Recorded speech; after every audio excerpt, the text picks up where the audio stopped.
Since 2021, Indonesia has become the biggest nickel producer in the world. But to say that it was a glorious reputation, not so fast.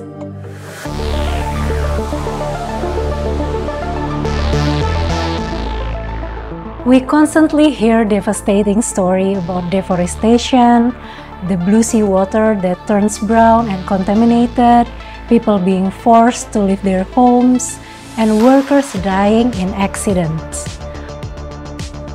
All happening within Indonesian nickel industrial complexes. CGSP explains why Indonesia is often called the producer of dirty nickel. First, check out these comments from Presiden Joko Widodo at Indonesia International Motor Show 2024. EV semua merek berproduksi di Indonesia karena kita punya kekuatan EV baterai.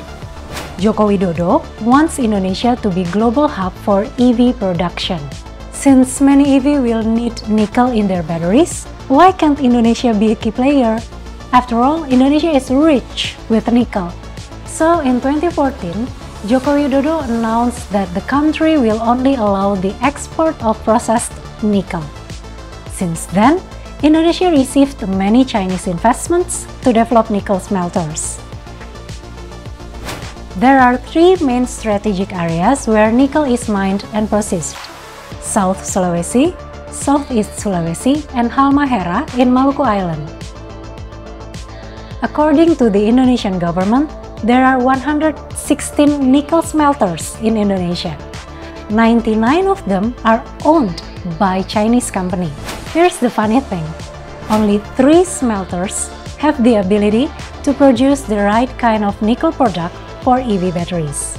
The latest finding from the Energy Shift Institute predicts that this year, Indonesia will hold less than 0.4% of global battery manufacturing capacity.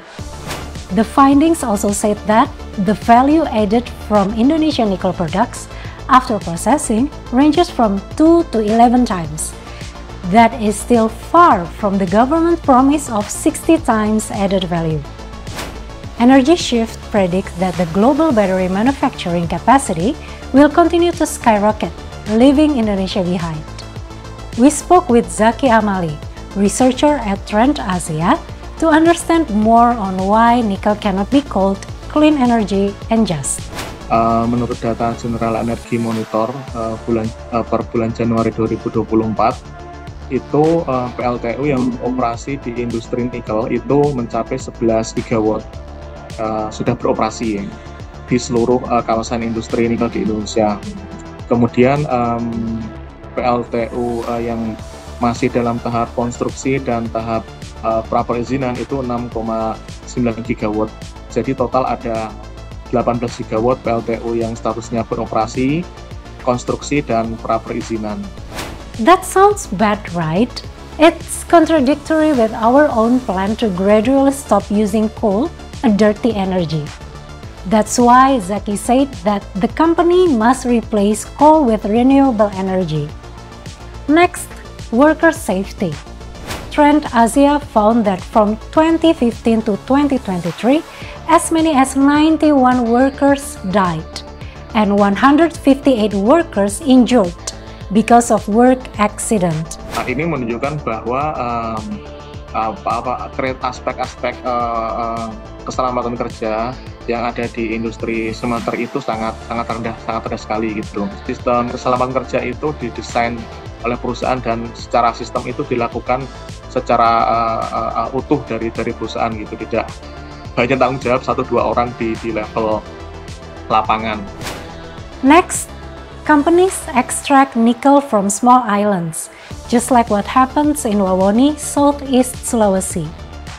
The size of this island is less than 2,000 kilometers. It is so small that any mining activity on it would threaten the island.